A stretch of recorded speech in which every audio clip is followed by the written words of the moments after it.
Good day. In this session, we will address the issue of communication. Learning objectives in this particular session would be the importance of communication, upward and downward communication, basic managerial communication tasks, and management information system. In strategy, in the whole process of strategy, in the earlier sessions, we have been looking at strategy formulation and strategy selection. We are now moving on to strategy implementation. As they say, genius is 10% inspiration and 90% perspiration. So, implementation of strategy is a very critical part of the strategy process. Communication is one of the important elements in strategy implementation. Let's begin by looking at the kind of information which the management of an organization wants. After all, communication is about information, right? Therefore, let's begin with this process.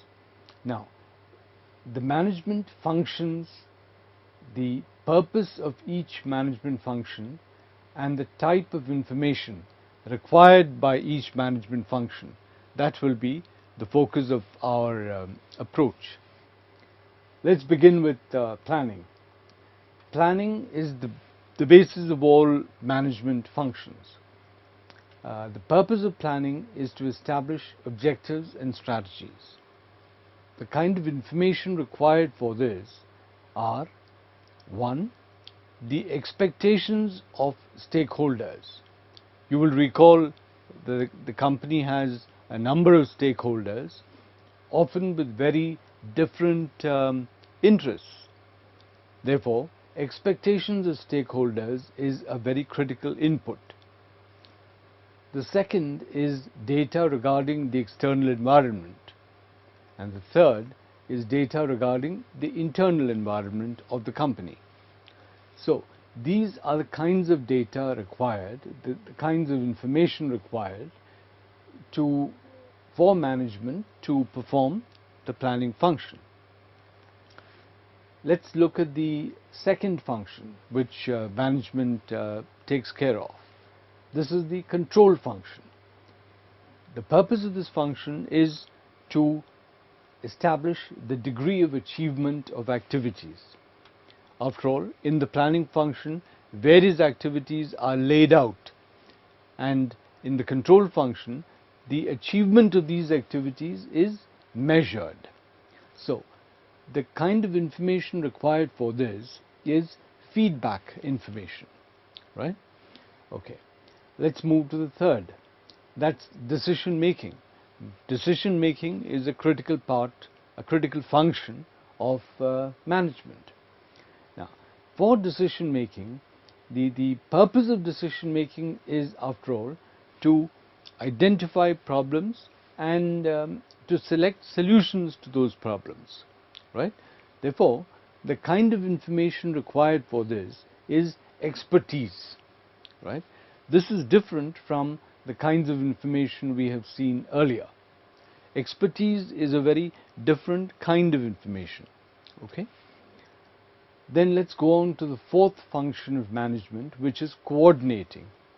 There are several kinds of activities being performed by several kinds of people. Therefore, the entire thing needs to be coordinated. What is the purpose of coordination? To avoid gaps. To avoid gaps between activities. And what is the type of information required for this? Feedback. We've seen feedback information earlier. So, let's look at organizing. The organizing function is a question of who does what, right? Which is again something which management prescribes. What is the type of information required for this? 1. the nature of the task, of course, and second, what are the skills of the staff, right? So with this information, management is able to perform this function, the function of organizing. And the last management function is commanding, right? Commanding, getting the job done.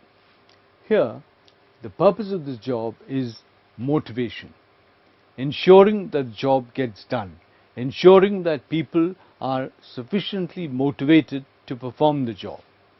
And what is the kind of information required here? Very different from the earlier kinds of information.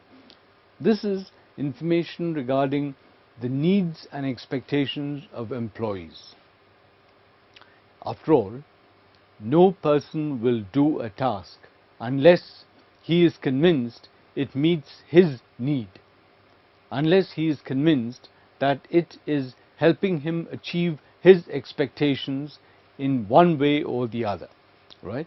So, understanding the needs and expectations of employees is the information that management requires to perform the commanding function. So what we have seen so far is the kind of information that management requires to perform its tasks in the company. Let's now look at the kind of information that employees need to perform their tasks, right? Okay. Now, the first thing is employees need to perform their tasks effectively and efficiently. Now, you will recall in one of the earlier sessions, we had drawn a distinction between effectiveness and efficiency, right? Effectiveness, in addition to effectiveness, economy, and so effectiveness plus economy together constitute efficiency, right? Now, to perform the task effectively, the employee needs to know what is the purpose of the task, right? That is the kind of information the employee needs. The employee needs to know the bigger picture, right?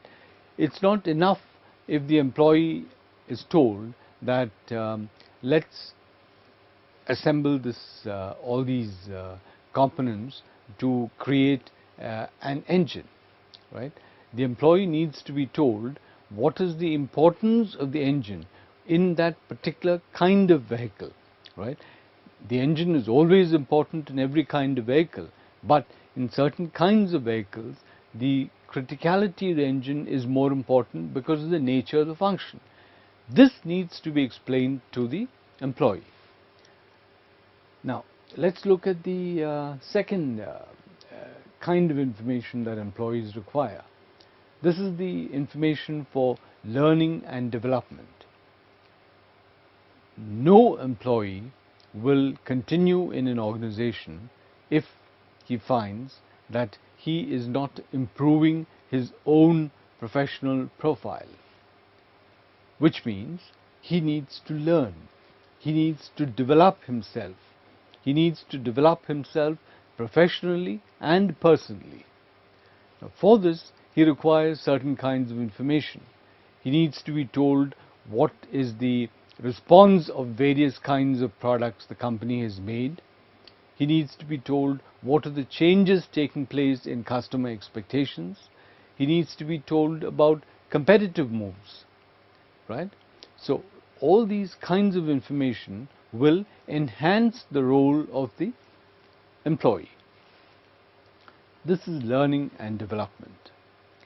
The third kind of information that the employee requires is information which will give him job satisfaction. Now, this is quite distinct from the earlier two kinds of information.